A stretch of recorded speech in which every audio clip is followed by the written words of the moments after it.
Hi hello welcome to current TV news. Janasena party సభ్యత్వాలు చాలా బలంగా పెరిగాయి. ఇప్పటి వరకు జనసేన పార్టీ వేరు, ఇక ముందు జనసేన పార్టీ వేరు. డెఫినెట్గా మారుతున్నాయి, అన్నీ మారుతున్నాయి. ఒక రేంజ్లో జనసేన పార్టీ తన ప్రభావాన్ని ఇప్పటికే 21 సీట్లతో చూపించింది. రాబోయేటువంటి రోజుల్లో చాలా బలంగా చూపించబోతుంది అనడానికి ఇదే నిదర్శనంగా చెప్పచ్చు. ఒకసారి మీకు చదువు చూపిస్తాను, ఆ తర్వాత మాట్లాడుకుందాం. జనసేన ఉద్యమీ సభ్యత్వ నమోదు కార్యక్రమం పొడిగింపు. జనసేన పార్టీ ఉద్యమీ సభ్యత్వాల నమోదు కార్యక్రమాన్ని అద్భుతమైనటువంటి స్పందన లభిస్తుంది.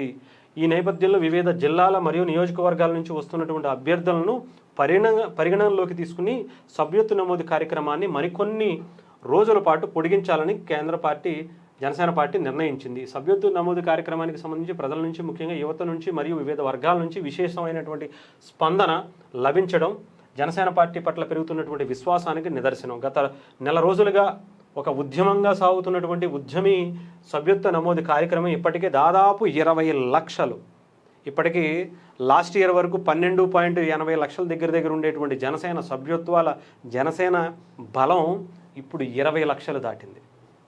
20 లక్షలు దాటింది. ఇంకా కంటిన్యూ అయ్యేటువంటి పరిస్థితి ఉంది. ప్రజలు స్వీకరించే పార్టీని పట్ల, అధ్యక్షుల పట్ల, పవన్ కళ్యాణ్ గారి పట్ల విశ్వాసం చాటి చూపించారు. ఇప్పటికే కొన్ని రోజులు కొన్ని ప్రాంతాలకు ఇంకా చేస్తున్నటువంటి పరిస్థితి. ఆఖరికి దుబాయ్, కర్ణాటక, మహారాష్ట్ర, తమిళనాడు, ఒడిస్సా ఇలాంటి ఏరియాస్లో కూడా పవన్ కళ్యాణ్ గారి జనసేన పార్టీ సభ్యత్వ కార్యక్రమం ఈసారి జరుగుతుంది. ముఖ్యంగా కర్ణాటకలో అయితే ఒక రేంజ్లో అక్కడ బలాన్ని పెంచుకుంటున్నటువంటి పరిస్థితి కనిపిస్తుంది. ఇప్పటికీ జనసేన పార్టీలోకి కొంతమంది మాజీ ఎమ్మెల్యేలు కూడా రావడం జరిగింది. రీసెంట్గా కొంతమంది వ్యాపారవేత్తలు కూడా రావడం జరిగింది. అలాగే జనసేన పార్టీ సభ్యత్వ నమోదు కూడా ఈసారి అక్కడ కూడా మొదలు పెట్టడం చాలా అత్యంత సామాన్యులు, ఆటోలు, రిక్షాలు నడుపుకునేటువంటి వ్యక్తులు, కూలి పని చేసుకునేటువంటి వ్యక్తులు, తాపీ మేస్త్రులు, వీళ్ళందరూ కూడా జనసేన పార్టీ సభ్యత్వాలు నమోదు చేసుకోవటం కాదు, చేపిస్తున్నటువంటి ఉద్యమీలుగా ఉన్నటువంటి పరిస్థితి కనిపిస్తుంది.